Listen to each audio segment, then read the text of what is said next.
شوق تیرا اگر نہ ہو میری نماز کا امام، میرا قیام بھی حجاب میرا سجود بھی حجاب۔ حضرت جابر بن عبداللہ کو کوئی پوچھے بھئی تسی نماز پڑھ رہے سی یا حضور نو ویکھ رہے سی؟ واہ اقبال، یہ تو گل اقبال نو بھی سمجھ آئی۔ شوق تیرا اگر نہ ہو میری نماز کا امام، نماز پھر ادا کے امام۔ اقبال کہنا علم بیش کس از تاغوتیاں اور علم باش کس از لاہوتیاں، او مدادو او کتابو او قلم۔ اقبال کہنا عشق ایک ایسی چیز ہے کہ جڑا قلم نو بھی سیدھا رکھ سکتی، نماز نو بھی سیدھا رکھ سکتی، علم نو بھی سیدھا رکھ سکتی، پیر نو بھی سیدھا رکھ سکتی، مولوی نو بھی تے عوام نو بھی سیدھا رکھ سکتی۔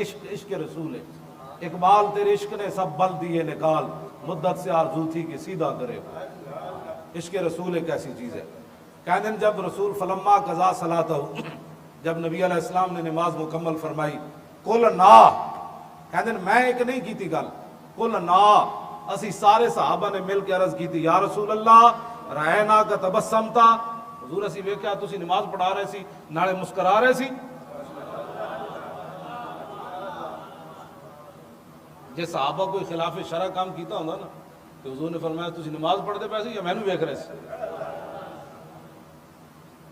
رائنا کا، حضور اسی ویکھیا تسی مسکرا پے ہو، تو میرے آقا نے نہیں فرمایا تم خلاف شرع کام کرتے ہو، تمہیں میرا خیال آ گیا۔ یہ تے عقیدے ہن گڑے گئے نا انگریزاں دے کہن تے، ہاں جی، یہ تے ہن عقیدے گڑے گئے نا جناب کے خیال آ جائے تو ایسے ہوتا ہے، تو اٹھ کے اڑے تھے ایسے ہوتا ہے، تو ہاتھ باندھ لو تو ایسے ہوتا ہے۔ وہ تو صحابہ تھے، فرمایا رائنا کا تبسمتا، حضور آپ نے تبسم فرمایا۔ نبی علیہ السلام نے فرمایا جی ہاں۔ حضور وجہ، فرمایا مرہ بھی میکائیلو، فرمایا جب میں نماز پڑھا رہا تھا نا تو میرے قریب سے میکائیل گزرے، والا جناحی اثر الغبار، اور ان کے جو پر تھے نا اس پر بدر کی مٹی جو ہے اس کا گرد و غبار تھا، لڑتے جو رہے تو ان کے پروں کے، میکائیل کے پروں پر اثر الغبار، بدر کی مٹی کا غبار تھا۔ وَهُوَ رَاجِعٌ مِّن طَلَبِ الْقَوْمِ، اور وہ کافروں کے خلاف جہاد سے واپس جا رہے تھے میرے غلاموں کی مدد کر کے۔ ہن تسی میرے وال ویکھنا ہے پھر سمجھ آنا ہے، تسی میرے وال ویکھنا ہے تو پھر حدیث دا معنی تانوں سمجھ آنا ہے۔ رسول اللہ نے فرمایا جدوں میں نماز پڑھا رہے سی نا میرے قریب تو گزرے میکائیل اور انہاں دے پراں تے گرد و غبار سی، تو فضحک الیہ، تو مجھے دیکھ کر میکائیل کہنے لگے جناب ہن راضی ہو، ہن خوش ہو؟ فضحک ہے، حضور جب مسکرا، انہوں نے کہا میری طرف مسکرایا جناب ہن خوش ہو؟ تو فرمایا فتبسمت الیہ، جب انہوں نے کہا ہن خوش ہو تو میں کہا ہاں ہاں آپ جائیں اب میں خوش ہوں۔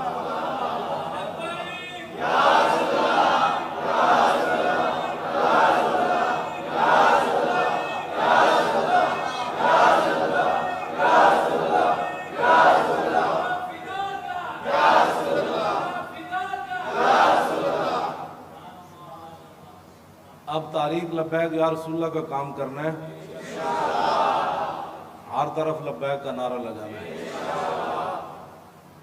آپ نے اپنے گھروں پر وہ لگایا ہے لبیک، تاریخ لبیک یا رسول اللہ کا بورڈ، ہاں وہ لگائیں، ہاں جی، اپنے گھروں کے باہر خوبصورت لکھوا کر باہر اپنے گھر کے لگوائیں تاریخ لبیک یا رسول اللہ صلی اللہ علیہ وسلم۔ بس ہے ہر سنی اپنے گھر دے باہر لا دے، بیماریاں کو بھی،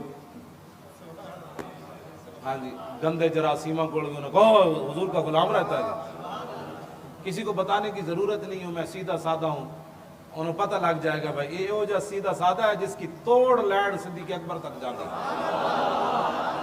کہنے کی ضرورت ہی نہیں ہے میں سیدھا سادہ ہوں، سیدھا دے نال سادہ بھی ہے جی، یہ مطلب ہے کہ اگے جا کے ٹیڑھا ہوندا تو جدوں تسی یہ لکھ دیتا نا تو انہوں نے کہا یہ تو یمامہ والے دا ہوئے جا، جنہ اتھے بھی نعرہ لا دیتا جنگ یمامہ یا محمد ایدی لینڈ یمامہ تک جانا جانا صدیق اکبر تک جا پہنچتی، ایدی لینڈ نو سیدھا سادہ کہنے کی ضرورت نہیں ہے، بس اتنا آپ لکھ دیں، کوئی آپ سے کبھی بھی نہیں پوچھے آپ سیدھے سادھے مسلمان ہیں، سمجھ آئی؟ انہوں کہنا پہنتا ہے جیدے کوئی واڑ شاڑ ہوئے تو جڑا یا رسول اللہ کہتا ہے وہ کہتے ہیں نہیں اس سے پوچھنے کی ضرورت ہی نہیں ہے، یہ رسول اللہ کا براہ راست غلام ہے۔ براہ راست کا مطلب یہ ہے کہ یہ اس راستے سے جا کر پہنچتا ہے جس راستے سے داتا علی حجویری گزرے، سلطان الہند گزرے، محبوب الہی گزرے، مجدد الفسانی گزرے،